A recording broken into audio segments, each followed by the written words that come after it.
I caught my wife helping her sister cheat with her husband. We're getting married in 2 weeks, and I made up my mind about not marrying her. I literally need to get this off my chest. I feel like I'm going insane. My fiancée, Sarah, and I have known each other for about 6 years, engaged for 1. Our wedding is scheduled to take place in just 2 weeks. And I just witnessed something that is making me feel like I'm making the biggest mistake of my life. Tonight, Sarah and I were taking a rare opportunity to relax at home. Sarah was in the kitchen making dinner while I was out back working on one of my projects. Anyway, as you do when you're doing heavy labor, I get thirsty and come back to the house to get a drink, where I see Sarah at the counter preparing dinner and talking on speakerphone. I recognize the voice instantly as my brother-in-law, Marty. Now, this is where my brain gets totally twisted. Marty asked Sarah where her sister Evelyn is, as he's been trying to get in contact with her and she's not answering texts. I hear Sarah say to him, "She just left here. She should be home in a half hour or so." It should be noted that Evelyn is Marty's wife of 5 years. I have to admit that I didn't immediately register what she had just said, because I went into the kitchen, grabbed a glass, and asked Sarah what that was all about.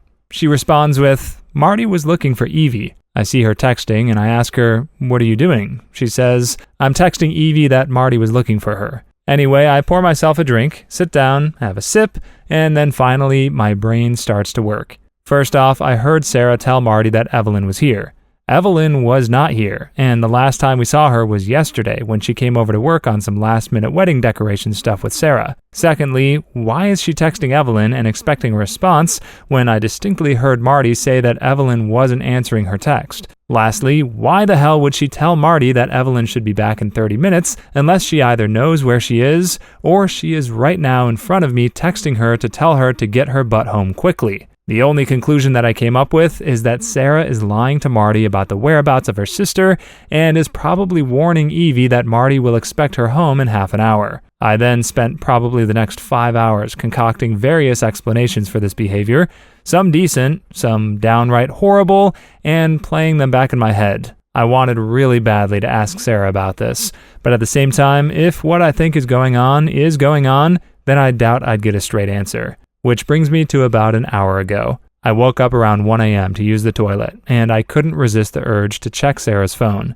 We both know each other's pins, so this wasn't a difficult thing to do. Anyway, I grabbed the phone, retreated to the bathroom, and unlocked it. Yup, it was exactly what I was afraid of, and probably what most of you were expecting. Sarah's sister, Evelyn, has been having an affair for about 6 months with a coworker, and Sarah has been helping Evelyn cover it up for almost that entire time. There are literally hundreds of texts between them discussing it, discussing the coworker, discussing sex stuff, really embarrassing things about my brother-in-law, just stuff that makes my stomach churn. And here is my soon-to-be wife going along with all of it without batting an eye. I took some screenshots of the entire thread, put the phone back where I found it, and then retreated to my home office to find myself here typing it all out on Reddit, simply so I can avoid the primal scream that wants to come out of my mouth right now. I am totally 100% screwed, Reddit. I cannot marry Sarah. I just can't do it.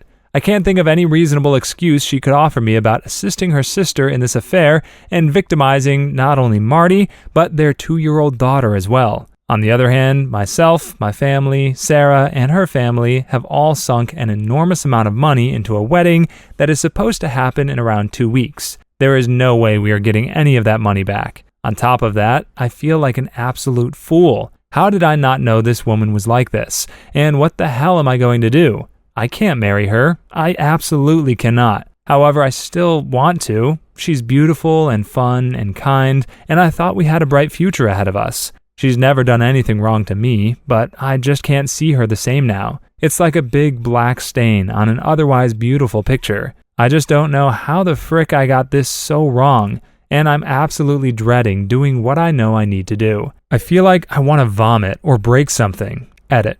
Guys, you don't need to convince me to not marry Sarah. That's obvious. The wedding is off. I'm just trying to figure out my next steps and work up the nerve to do it. There's an incredible amount of pressure on me from the expectations of everyone, but I'm not going to buckle under it. I just am not relishing having to deal with the fallout, and I'm more than a little angry that I'm in this situation. Edit 2.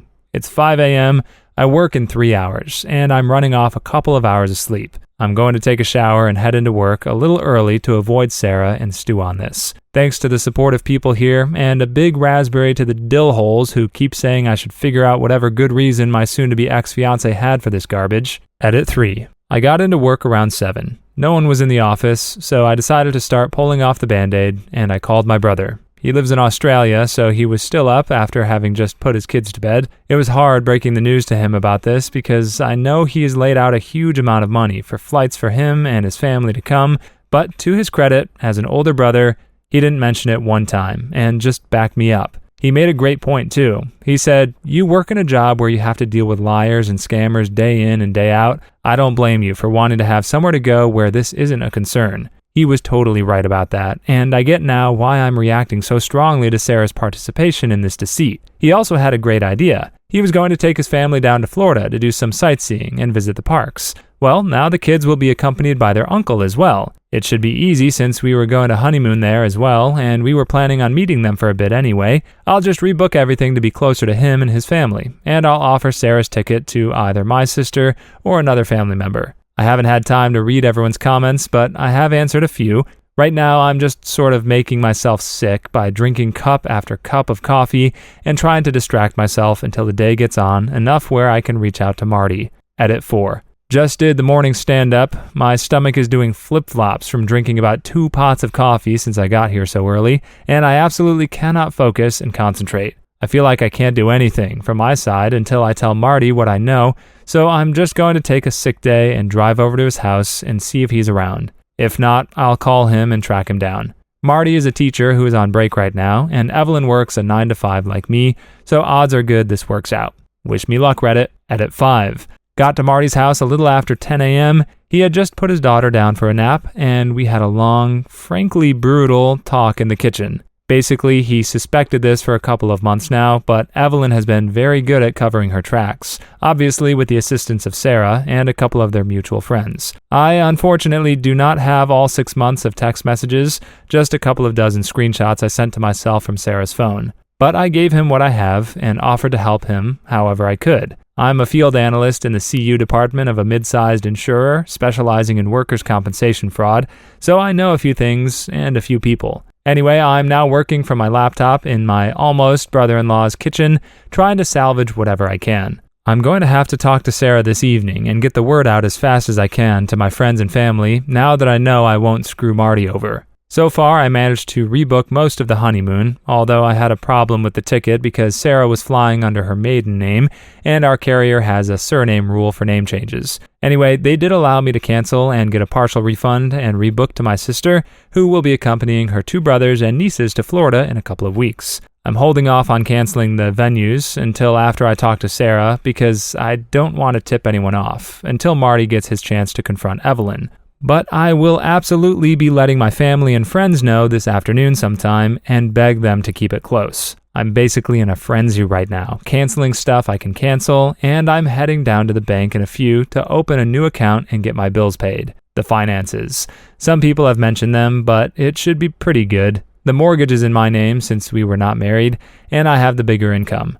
But Sarah did contribute about $20,000 versus my $60,000 towards the down payment. I will probably have to pay her that money and some portion of the mortgage payments for the last 16 months, but it could be worse. Update, it's about 8:30 p.m. right now, and I'm writing this from my buddy's house. His name is Mark, and he's a former coworker of mine who is also in the same field of work. As I mentioned in a previous update, I work as a field analyst in the CU department of a decent-sized insurance carrier. For people who don't know what that is, I'm basically a private detective. My job is to investigate what we think might be fraudulent claims in regards to workers' compensation. Anyway, as I kind of hinted at, Marty asked for my help in finding out who the other guy was that Evelyn was cheating on him with. All we had to go on was a name. Let's call him Jake. The first thing I did was not some major amount of sleuthing. It was basically just going through LinkedIn, trying to find the guy through Evelyn's connections. But that brought up nothing, which I thought was strange. Marty had told me that Evelyn was supposed to go out for drinks tonight after work, and that she said she wouldn't be home until around 9 or 10. He didn't have to tell me what he suspected, since I pretty much understood right away. I told him that I would help him, but he needed to come with me. I then contacted my buddy Mark, explained the situation to him, and had him agree to meet us later in the day. The first thing we did was drive over to Marty's parents' house so that they could watch their granddaughter. I don't know what Marty told them as I waited in the car. After that, we went to Evelyn's place of work. It's one of those large commercial strip mall type centers with all of these nondescript offices in a row in a large non-gated car park. We drove around until we found Evelyn's car, and then I had Marty unlock it with the second set of keys. I then gave Marty a voice-activated recorder and a GPS tracker to place in the car. Once done with that, we left, parked a bit down the street, and waited for my friend to arrive and for Evelyn to leave the business. Mark showed up about 20 minutes later, hopped in the car with us, and around an hour after that, Evelyn came out of her office with two of her girlfriends and a tall, younger-looking man with sandy blonde hair. They were obviously holding hands,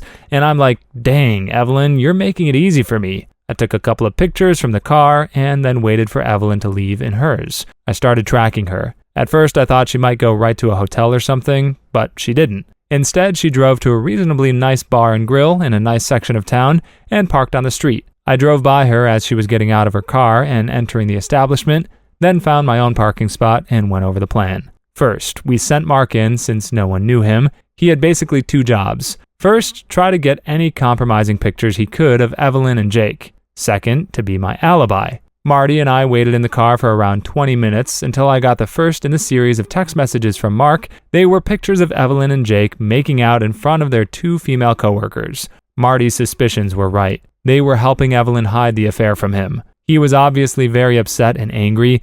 Evidently, one of their coworkers is married, and as a couple, they're good friends with Marty and Evelyn, both of them having toddlers around the same age. I asked Marty if that's enough for him, but he says he still really wants to know who this guy is. I try to tell him that we can find out later, but he's practically begging me at this point. So I tell him to wait, text Mark that I'm coming in, and then enter the bar myself. The first thing I see is Evelyn and her crew laughing and drinking at one of those tall round tables near the front window. As I enter, I stop for a moment, pretend to be surprised, and then call out to Evelyn, "Hi, what are you doing here?" She's obviously shocked to see me, and everyone around her tenses up immediately. Evelyn quickly introduces me as her sister's fiancé and says that we are getting married in 2 weeks. There are a lot of congratulations from everyone. I thank them and then stick out my hand to the blonde guy and introduce myself with my full name, hoping that he'll respond in kind. He does, and I'm a bit taken aback. He's not named Jake. I introduce myself to everyone else and then tell Evelyn that I'm here to meet a coworker.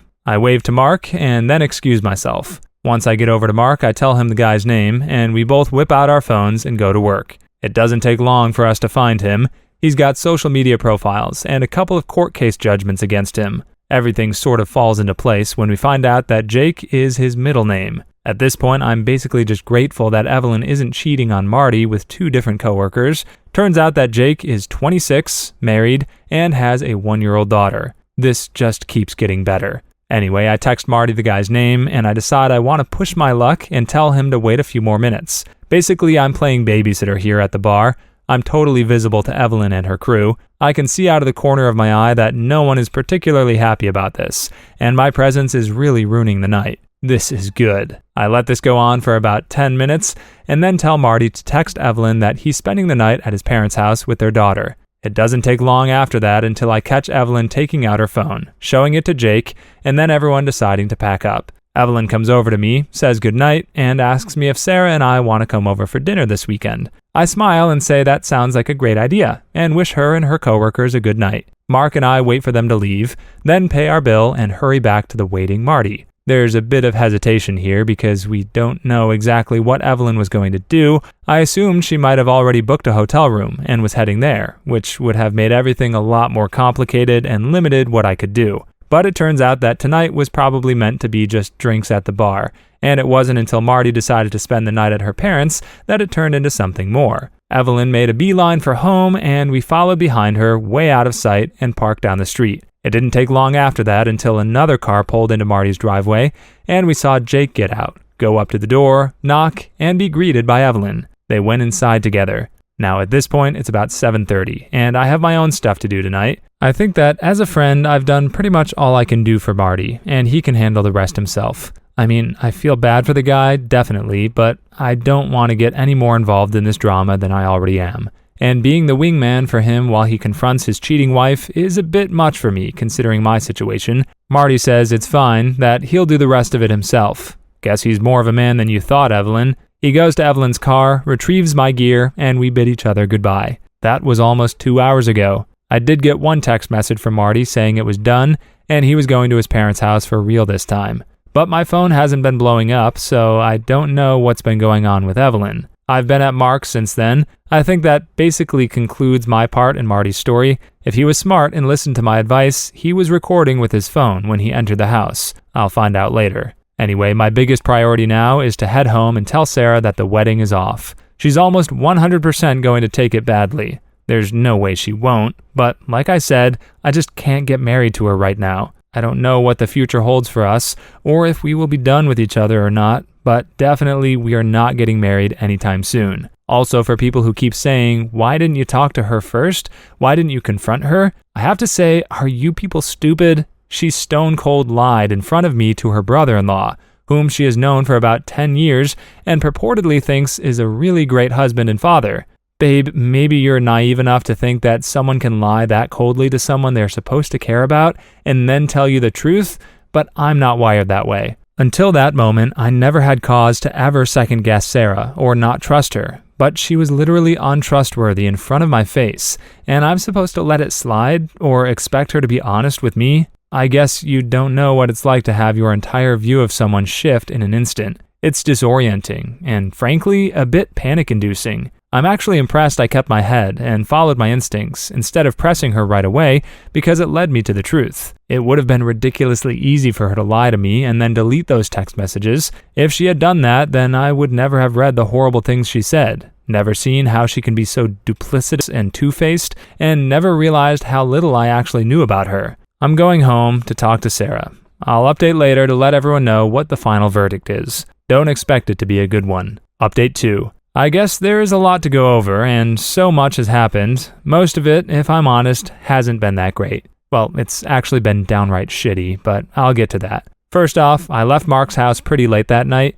Sarah already knew I was out discussing business with him, although she had no idea that the business was actually her sister's affair. But still, it was getting to an unreasonable hour, mostly because I was trying to get up the nerve to go home and face her. After about 2 or 3 pep talks from Mark, I finally got off my keister, texted Sarah I was coming home, and left in my car. As I said in the last update, I was pretty surprised when I got there because when I walked into the house, Evelyn was crying on the couch with Sarah. I hadn't seen Evelyn's car in the driveway when I came home, so this was probably the last thing I was expecting. I froze for a moment and almost turned around and left. This was not how I imagined this going down, and I knew that Evelyn's presence was going to make a bad situation a million times worse. Still, I had a timetable that I wanted to move on. I had friends I needed to notify and wedding preparations to cancel, and the proverbial clock was ticking in the back of my head. When I entered the room, both Sarah and Evelyn looked up at me in acknowledgement, but the tirade of accusations never came.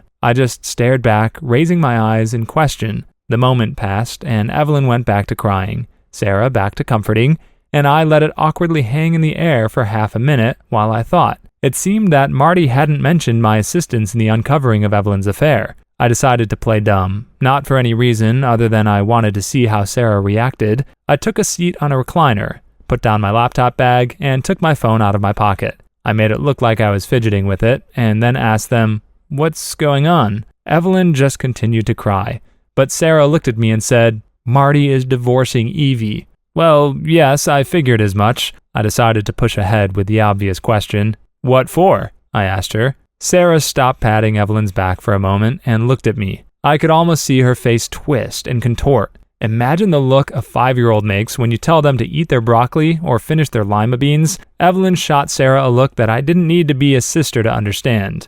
And there was a pregnant pause until Sarah finally said she cheated on him. Now, I have to admit, this response freaking floored me. This was absolutely not what I was expecting. Sure, the more cynical readers here might think, well, the cat was out of the bag, so there's no point in hiding it. And yes, that's true, but it's also true that she could have just as easily feigned ignorance, or even worded it another way, like Marty accused Evie of cheating, instead of basically confirming it to my face. Maybe I'm being pedantic here, but it's part of my job to pay attention to not only what people say, but how they say it. Evelyn wasn't happy about this. She kind of crumpled into the couch a bit and did this strange combination of a sigh and a sob at the same time. I wanted to press on, go for the gold, so to speak, but I must have stammered a bit. Sarah probably interpreted it as shock, and while she would have been right in a sense, just not how she assumed. "Did you know?" Sarah didn't say anything. She just nodded, her hand still rubbing her sister's shoulder.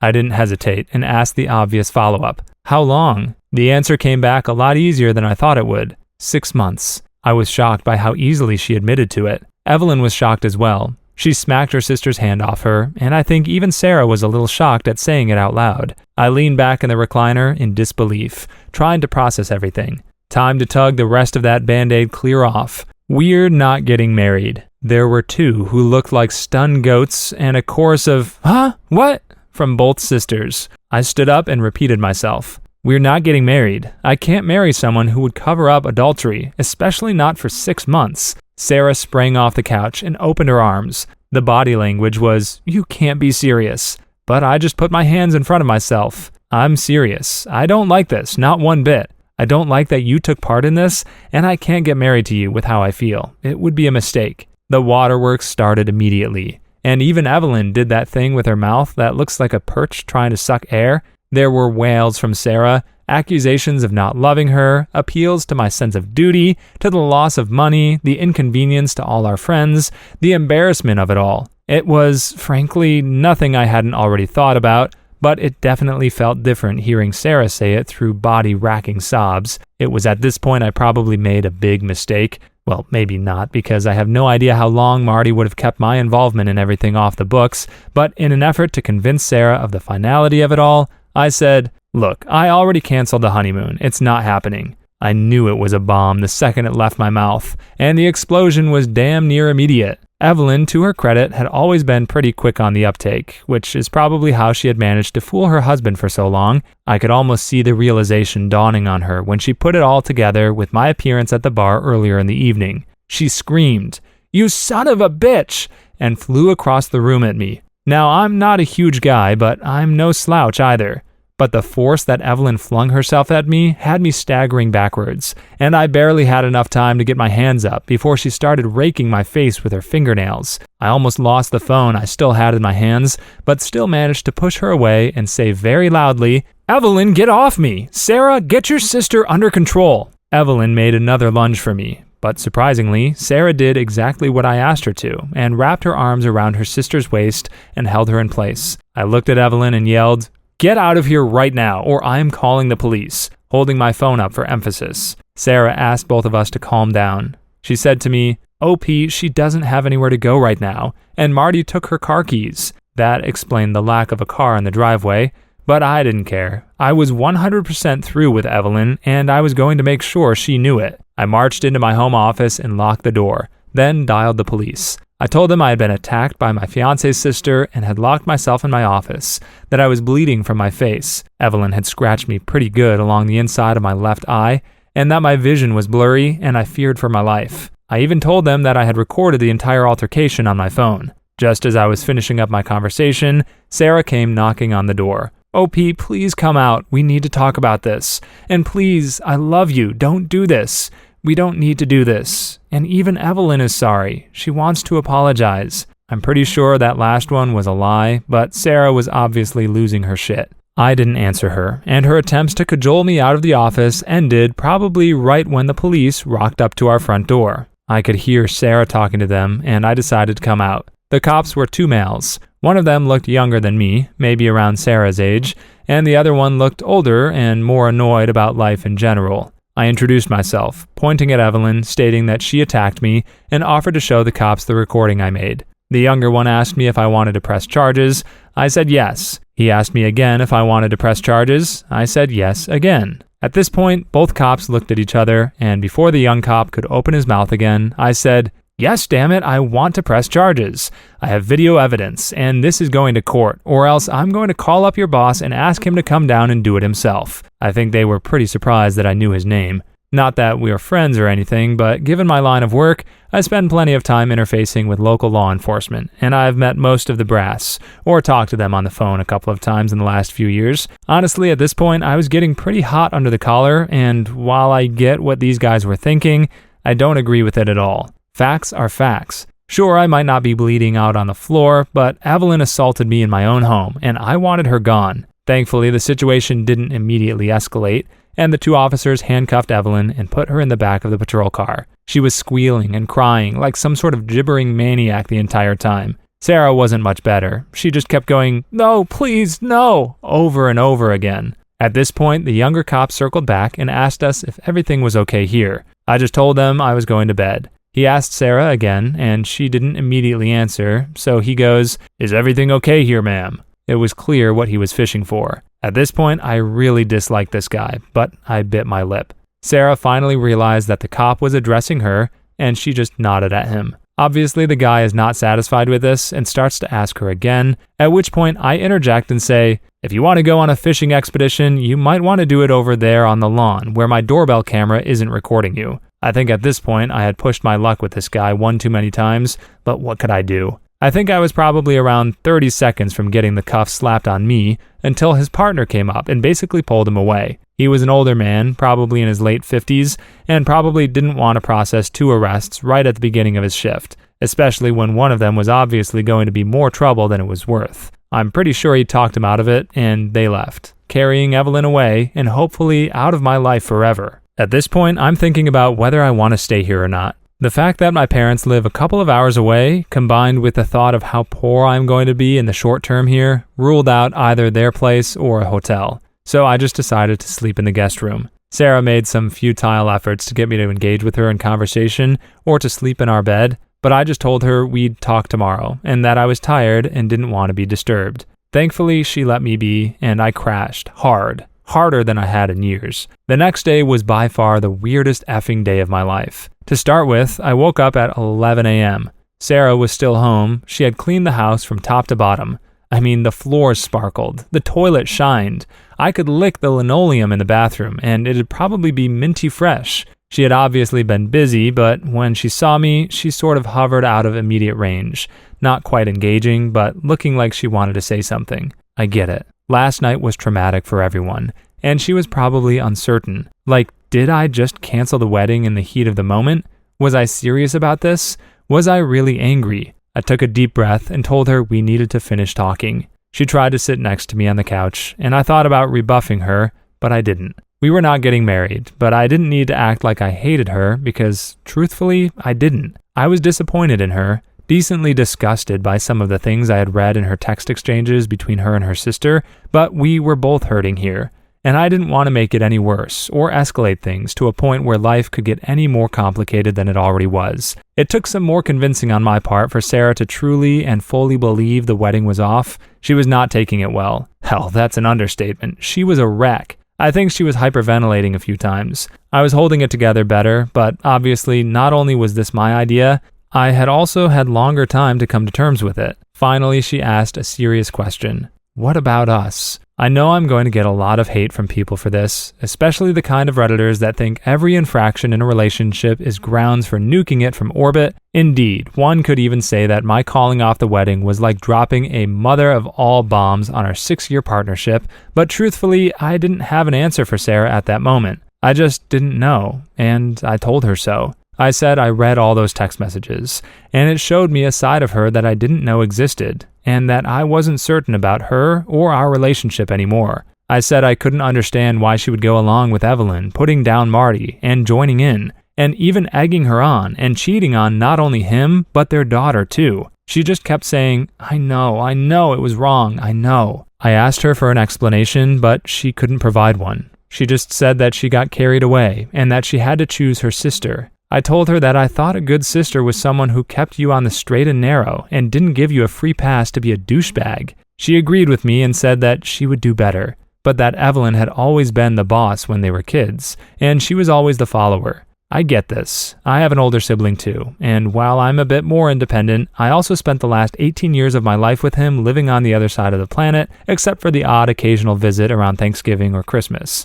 But still, maybe I had a leg up on Sarah because my older sibling was a decent guy, while Evelyn was a piece of trash. Now, here is where I get the second major effing shock of my life in like 48 hours. Sarah says to me, "It's not fair." "What's not fair?" I asked her. "You were sexting that bimbo wife Mandy girl on Instagram last year, and I got over it. I was so hurt, but I got over it. Why can't you get over this? Why?" What? What the hell is she talking about? Who is this bimbo wife Mandy? Like, I have no effing clue. I asked her if she was high or having a psychotic break. Like, okay, that was mean of me, but I have absolutely not been doing cybersex or sexting or whatever with anyone, especially not some Instagram girl. I'm protesting pretty loudly at this point.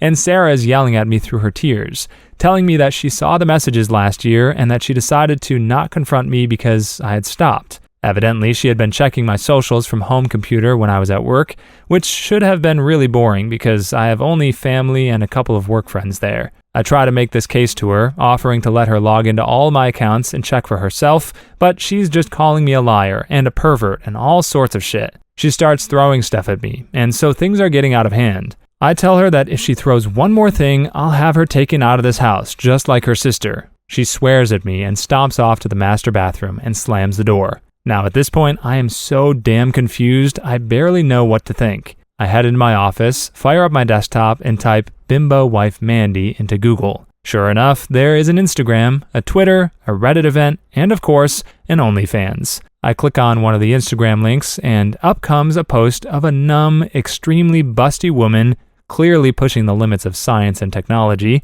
and guess where she's from? Australia. Well, everyone remembers all the nice stuff I was saying about my brother. Guess who was staying with us last Christmas, all the way from Australia? Guess who I told? Sure, go ahead and use my office computer to play games if you have jet lag. As far as I can tell, my brother, after his wife and kids went to sleep, logged into either Instagram or something and was probably paying money to sext with this girl. What a great effing guy. Now, I would love to call my brother and not only confirm my suspicions, but also give him a goddamn earful, but it's like 2 or 3 in the morning there, so it's going to have to wait. But I'm crawling the walls here trying to sort out how I feel about everything. I feel totally let down by everyone. I think to myself, damn, what is this world coming to? For a brief moment, I try to connect the dots between whatever the hell Sarah saw my brother do and what she did with Evelyn. But try as I might, it doesn't really come together. Maybe she's a more tolerant or forgiving person than I am, which is why she didn't confront me when she saw this, but I wish she had. It would have given me the opportunity to directly tell her my whole personal stance on these things and to even show her how I would act. It might have influenced her in a good way later on, or maybe it wouldn't have mattered. I don't know. All I know is that this post is becoming a novel, and I've blown off most of the morning when I should be working to get this out of my head and onto this page. I feel better for doing it, but there are still probably another 2 to 3 posts left to tell. I'm not going to post them to this subreddit anymore. I'm not sure that they'd let me, but I will try to quietly update my profile in the next day or 2 with the rest of the blowout, talking to my brother, talking to my parents and Sarah's parents, and finally where Sarah and I stand. One thing I can say, however, is it seems like most of my immediate family relationships are incredibly strained for various reasons. My parents are largely supportive, but that's becoming less so now that the reality of the financial loss is setting in. Yes, the marriage is still off. That was pretty much a certainty from the get-go. Sarah's parents are a bit more pissed, and I'm sure they're sticking pins in voodoo dolls crafted in my image right now. Evelyn, for people who are wondering, is no longer in jail. She got Sarah to bail her out. And I even laid into Sarah for that, calling her sister's underling, which I think actually struck a chord with her because she wrote me like a 20-page letter about how her sister always bossed her around throughout her entire childhood. I've read it twice now, and I wish we had talked about this pretty much any time within the last 6 months. Maybe things would be different, I don't know. Anyway, read it if anyone is still interested. Expect a final chapter of this saga in like a day or 2, and maybe a follow-up after the former wedding date passes. A lot of things have happened over the last couple of days that have kept me pretty busy, and it really wasn't until today, when I had some free time after lunch, that I could sit down and get this out. I'll try to get through as much as I can. Before that, however, I just want to mention a couple of things in response to comments from the last post. I'll try to be brief.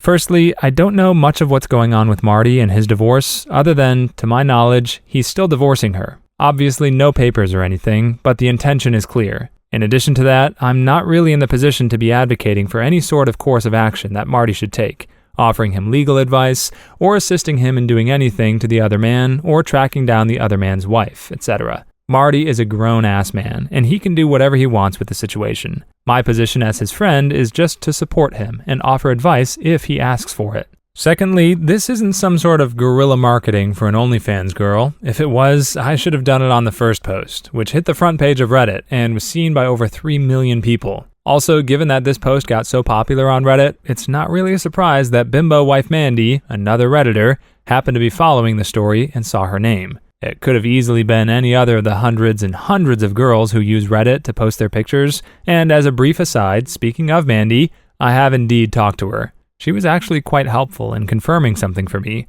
and as a person, she seems quite nice. But guys, there are no romance plans here in the future. Mandy has been married, evidently quite happily so, for almost 2 decades, and frankly, while her husband must be cool with it, she's way too much for a mere insurance guy like me to handle, seriously. So, with that all out of the way, on to the update. Last time I wrote, I ended it up with me assuming that my brother had used my office computer to chat with Mandy, but it was too late for me to contact him. I'm one of those guys that, once a problem is put in front of him, I must be actively working on trying to solve it. This is great for my career choice, but in situations like this, all I was doing was driving myself insane. So I decided to take a deep breath, leave everything until later, and carry on with what I needed to do. First thing up was attempting to contact every person from my side that I had invited to the wedding that I had not yet informed about its cancellation. As you may recall, I had already informed my parents and had them contact my relatives on the day I made up my mind, but only myself and Sarah have the complete guest list, so I needed to do the rest myself. Out of respect for my friends, I decided to call instead of text. But this might have been a bad idea since every phone call typically resulted in a rather lengthy explanation of why I was canceling the wedding. I know I could have given some other excuse, but I wanted people to know that I wasn't being frivolous or just experiencing something inane like cold feet. It was important not just for my own reputation, but I think in order to show respect to the people who had agreed to come on that day to support myself and Sarah as a couple. Because of this, it wasn't until late into the evening when I finally managed to contact everyone, which meant it was now morning time in Australia. I knew what I needed to do, but I wanted to make sure that my ducks were all in a row. So I took a breather and made a sandwich in the kitchen. I noticed that Sarah wasn't home. I had no idea when she left. I sat down to eat and think about what to do with my brother's situation. Let's call my brother Carl for the sake of shortness here. Now, Carl and I have always been pretty close. Despite him being 13 years older than me, he was this sort of quasi-parental figure in my life, because by the time I became capable of having long-term memories, he was already well on his way to becoming an adult. He was always generous with his time, played with his little brother when other teenagers would probably have avoided such an activity like the plague, and generally seemed very mature and wise to me growing up. Suffice it to say, I respected him greatly. The idea that he had been sexting with a girl who wasn't his wife in my house was something that I was still coming to grips with, and I needed to decide what to do talking to him about. It was obvious, but at this point, given how much of a shambles my relationship with Sarah was, I didn't know if I cared about having him confess, just for the sake of clearing my name. Was there anything to salvage anyway? I needed to, for my own sake of propriety, at least yell at him about this and convince him to stop. However, I wasn't sure if I was going to rat him out or not. To myself, it all depended on what he told me and if I believed him or not. I finished my meal, logged into Facebook, and watched a video. Called Carl. Carl works mostly from home as a remote office worker since his field is related to IT, and he's almost always available during the day. Today was no exception. It didn't even ring more than once or twice before he answered. We greeted each other, exchanged some pleasantries, and then I just sort of dove into it and asked him if he had been using my computer to sex chat women on the internet when he was visiting me. Carl's face froze, and he leaned over out of the frame of the camera. He was obviously closing his office door. "Yeah, I did. Why?" he said to me. I swore under my breath and explained to Carl how Sarah had thought that this flirting was me since he used my computer. I explained that I wasn't happy to take the hit for him and asked him point blank if Karen knew about this or not. He waffled for a few seconds, stumbling over his words, and then looked a bit sheepish and said that, no, Karen didn't know, and he'd prefer it if it was kept that way. He went on to explain that their relationship had been pretty rough since their youngest was born 4 years ago, mainly in the bedroom department. Carl had always been a pretty private person, especially when it came to intimate details, or at least he had always been that way when talking to his much younger baby brother. However, this time he just let it all lay out. Things had been bad. He had been tired of getting rejected. Karen was always tired no matter what he did or how much he helped out around the house. Eventually, this led to problems on his side, some sort of performance anxiety on the few occasions when Karen would actually feel up for some bedroom fun, and things just got worse from there. Basically, he said, "There's no amount of socks picked up, laundry folded, dishes washed, or time spent minding children that would get me laid. It was just not happening. So I started to spend time in my office at night, working." He even did the finger quotes when saying this. Evidently, his working at night turned into a pretty hardcore addiction to OnlyFans sites, which, given the relative privacy he had in his office for legitimate work, spiraled out of control pretty quickly. I asked him if he was still doing it, and he swore up and down that he wasn't. I thought I believed him when he said it. He seemed to be sincere, but I just had this nagging feeling in the back of my skull that something was off. Maybe it was because of all the deceit I had encountered recently, but I was doubting my own brother, who has really been a stand-up guy to me our entire lives together. I really hated being in this situation. Now, the problem I faced was pretty complex here.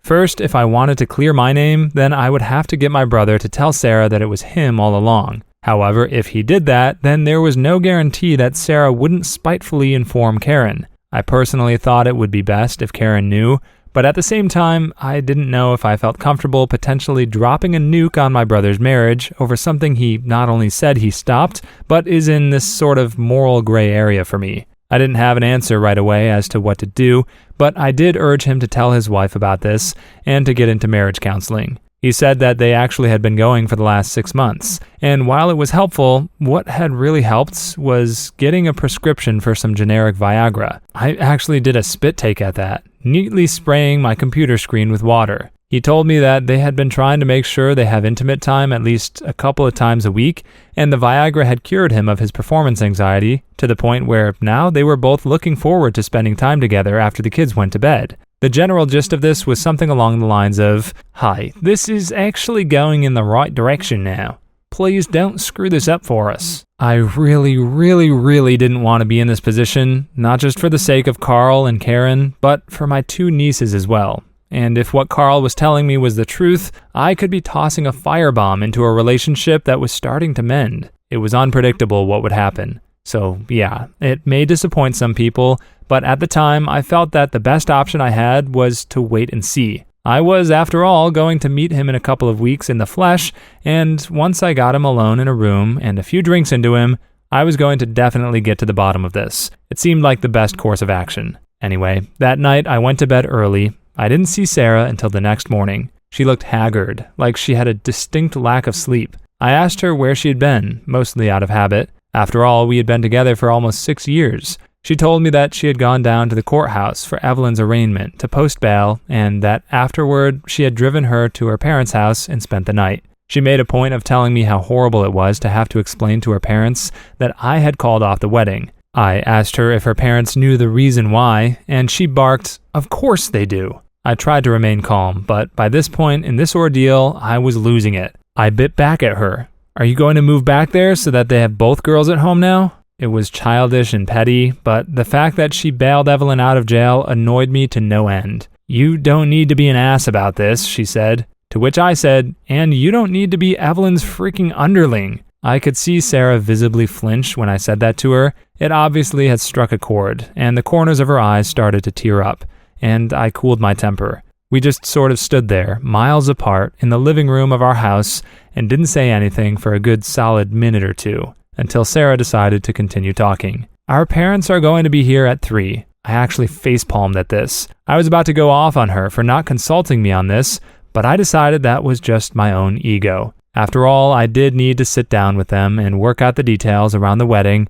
and whatever remaining deposit we had, and I needed to at least once, face-to-face, explain to everyone why it wasn't happening. So, fine, let's do this and get it out of the way. I tried to make myself busy, but there isn't much you can do on a Sunday except waste time, and time wasting isn't very enjoyable when you know you're heading into the meat grinder in just a few hours. Still, 3 p.m. came, and so did our parents. We all sat down at the large kitchen table that Sarah had bought just a month after we closed on the house. It was secondhand from Facebook Marketplace, but she loved it because it was solid oak with a beautiful finish and capable of seating 8. She always wanted to have big dinner parties with our families, just not like this. The next 3 hours were grueling. No one was happy, nor should they be. I guess the best support I could get came, unsurprisingly, from my own parents. But even that was tempered, essentially along the lines of, well, it's his decision to make, which more or less means, yeah, we think this is crazy too, but we're still backing him.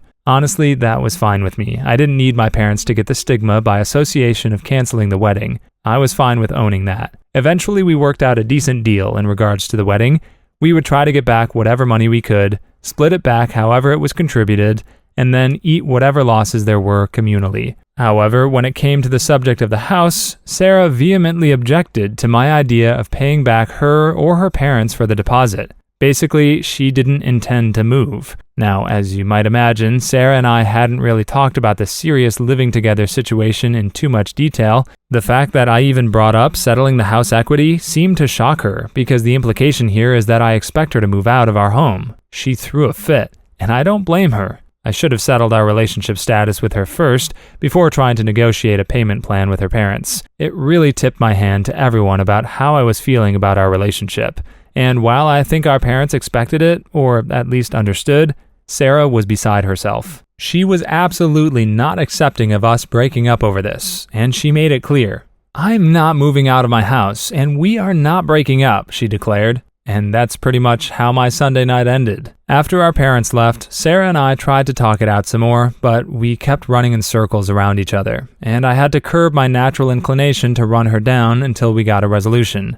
Truthfully, I was pretty damn tired as well, and I just wanted to turn off my brain. Believe it or not, we just ended up sitting on the couch and watching a movie together in silence until it was time to go to sleep. We left it there with a "we'll talk about it more tomorrow" and retreated to our separate rooms. On Monday, I woke up to a large handwritten letter slid under the door from Sarah. I took a brief look at the first few pages and decided I would deal with it later, and went to work. When I left, Sarah was still in bed. She must have been up late writing that letter. At the office, I rescheduled some meetings and started calling venues and vendors that were on my list. It was a mixed bag of results. The catering people were adamant that I pay most of their fees under the pretense that they had ordered most of the food. I shot back at them over this, like, were they expecting me to eat a week-old steak? But my appeal fell on deaf ears. I tried talking to the woman who ran the catering business and explaining what happened, but that seemed to only firm up her resolve to get as much money as possible out of me.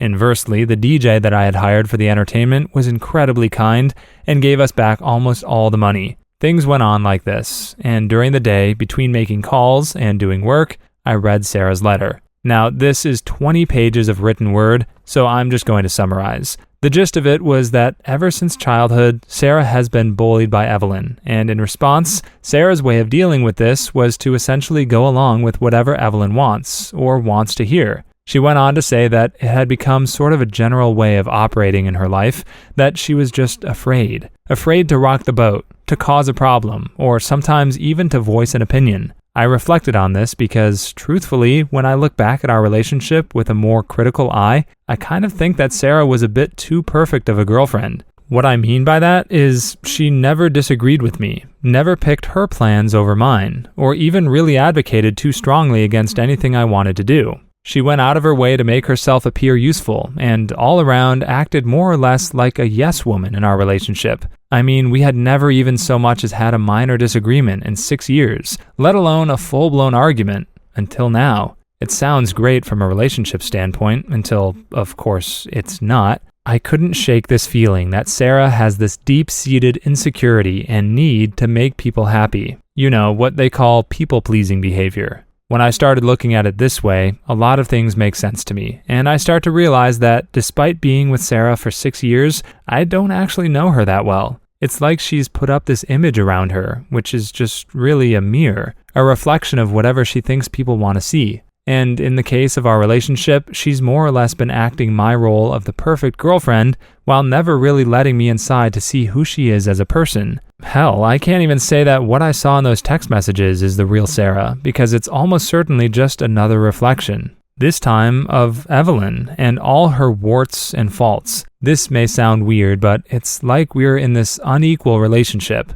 Whereas maybe she loves me for who I am and how I wear my thoughts on my face and my heart on my sleeve, but maybe I only love her for the mirror she's holding up to my face. I don't know. If this sounds too metaphysical for you, then I'm right there as well. It's like this wisp of an idea that I'm still trying to catch by my fingertips. All I know is that in the last few days, I've probably learned more about Sarah than I had in the last 6 years, and the letter she wrote me was the first real view into her childhood that I had glimpsed. That night, we talked more about this, specifically about her childhood, about her behavior. The conclusion that we came to is that she needs help. She's a grown woman who is sadly stuck acting like a child, too scared to displease anyone, lest she face her sister's wrath, or her parents' disapproval, or the loss of love from the one she loves. This is no way to have a relationship, and I can say that I feel much more confident and assured that my decision to call off the wedding was the correct one. In fact, it could not be any more correct. That night, after our talk, I went to bed with much less angst than I had in a few days. The story probably ends here, since I couldn't find more,